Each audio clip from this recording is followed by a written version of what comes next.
क्यों ज़ियाकार बनूं, सूद फरामोश रहूं, फिक्र फरदा न करूं, महवे गमे दोष रहूं, नाले बुलबुल के सुनूं और हमतन गोश रहूं, हम नवा मैं भी कोई गुल हूं कि खामोश रहूं, जुरत आमोज मेरी दावे सुखन है मुझको, शिकवा अल्लाह से खाकम बदहन है मुझको, है बजा शेवाए तस्लीम में मशहूर हैं हम, किस्सा दर्द सुनाते हैं कि मजबूर हैं हम, साज़ खामोश हैं फरियाद से मामूर हैं हम, नाला आता है अगर लब पे तो माजूर हैं हम, ए खुदा शिकवाए अरबाब वफा भी सुन ले, खो गए हम से थोड़ा सा गिला भी सुन ले, रहमतें हैं तेरी अगियार के काशानों पर और बरक करती है बेचारे मुसलमानों पर। अस्सलाम वालेकुम, मैं डॉक्टर एजाज आपसे मुखातिब हूँ आज कश्मीर सॉलिडारिटी डे पर इकबाल और कश्मीर के रिलेटेड थोड़ा सा आपके साथ मैं कुछ शेयर करना चाहता हूँ। First of all, being a Kashmiri scholar, it's a proud for us that Iqbal belonged to Kashmir and he visited Kashmir in 1921. And more proud for me is that he visited my district particularly, that is district Baramulla, in 1921, and he visited many places during his visit way back in 1921. He visited Kofara Lola, on which he recited the famous this sort of poetry on this Pani tere chashmo ka behta hua sima, eh wadi Lola, eh wadi Lola. He was extremely mesmerized with the beauty of Kashmir. But the second side of the coin which has been narrated by the many scholars as far as visit is concerned, और मैं आपसे ये कहता चलूँ और आप इससे बखूबी वाकिफ़ होंगे कि वहाँ पर उन्होंने तहरीर किया है कि इकबाल जो है बड़े अफसुर्दा हो गए कश्मीर के हालात देखकर। उस टाइम जो डोगरा रूल यहाँ पर था कश्मीर में, या जो डोगरा साम्राज्य का जुल्म यहाँ पर कश्मीर में था, तो उससे बड़े ही अफसुर्दा हो गए जो इकबाल खुद ही, मतलब, और उन्होंने नरेट कर दिया इसके बारे में अपनी पोइट्री में कश्मीर की जो हालात उस टाइम पर थी।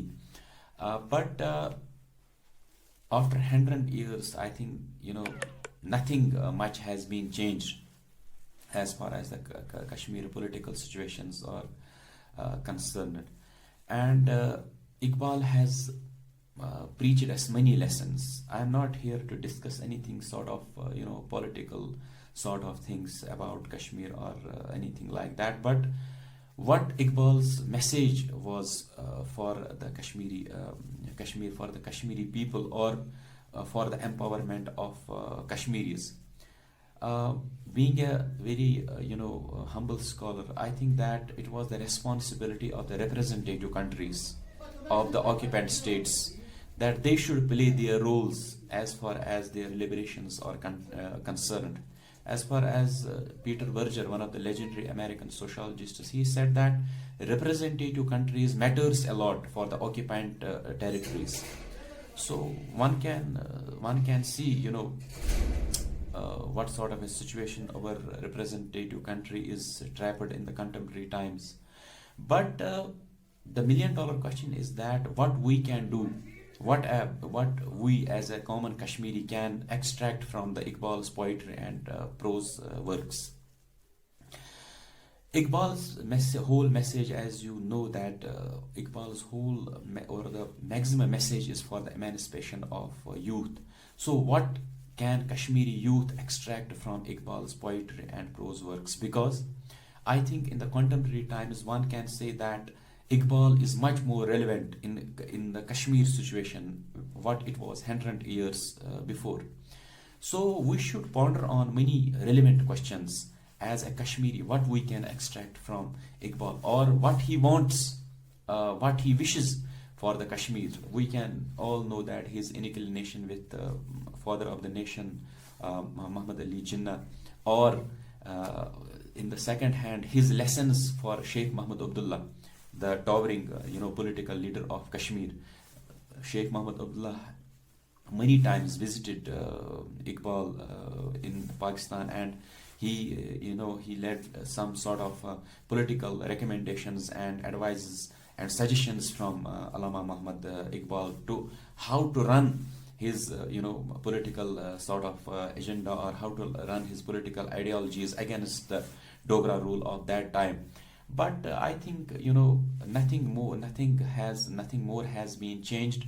Iqbal must have lamented in his grave about the current situation in Kashmir, be it political, be it sort of, I have written a paper on it, institutional crisis in Kashmir and Iqbal's relevance.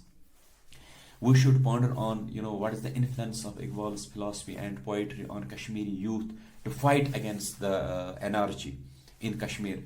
And at the second point, what should be the Iqbal's aims of education to emancipate and empower the youth of Kashmir, because education is the most important institution above the institution of economy. Because if your education is in a streamlining condition, then your economy, that is quite evident. आपकी मायशत जो है वो तरक्की करेगी. Education is a parameter, a key parameter. So Iqbal's focus was on to empowering the educational scenarios of these occupied territories. And the next point, identify the relevance of Iqbal's educational philosophy in Kashmir's educational institutions. आपने हाल ही में सुना होगा कि भारत के एक शहर में वहाँ पर एक कॉलेज में बैन कर दिया गया. वहाँ पर सुबह पढ़ा था शायद ये लपे आती, एक मशहूर नज़म इकबाल की पढ़ी गई थी असेंबली में, तो प्रिंसिपल को वहाँ पर he was suspended, and I have protested against that because Iqbal's message is universal. He is not a poet of Muslims, not a Hindus, not a Christians, but Iqbal belongs to all. We all know that his message is universal.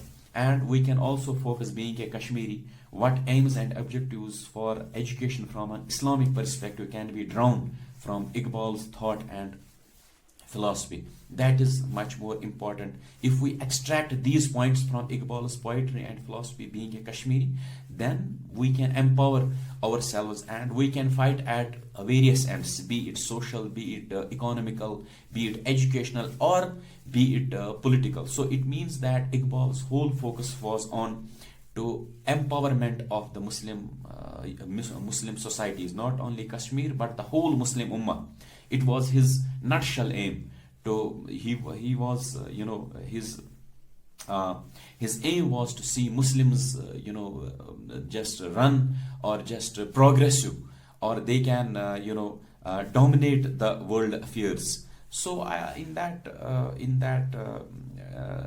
sort of perspective, we can say that it will be tribute to Iqbal's philosophy and poetry if we extract these points and empower ourselves. And what can our representative country can do for us, that will be blessing, because as I again mentioned, representative countries are much more important. If the representative country is stable, then then the occupied territories might become stable. So on this Kashmir Solidarity Day, I just ponder on Iqbal's relevance in Kashmir studies, and looking after to conduct a seminar on that theme. And I congratulate Professor Baseera Ambreen, Sahiba, Director Iqbal Academy. She has given me a chance to deliver some talk on Iqbal and Kashmir, and I hope she will continue her endeavor in the future, and she will organize a full-fledged seminar or a conference on Iqbal and Kashmir. Thank you very much.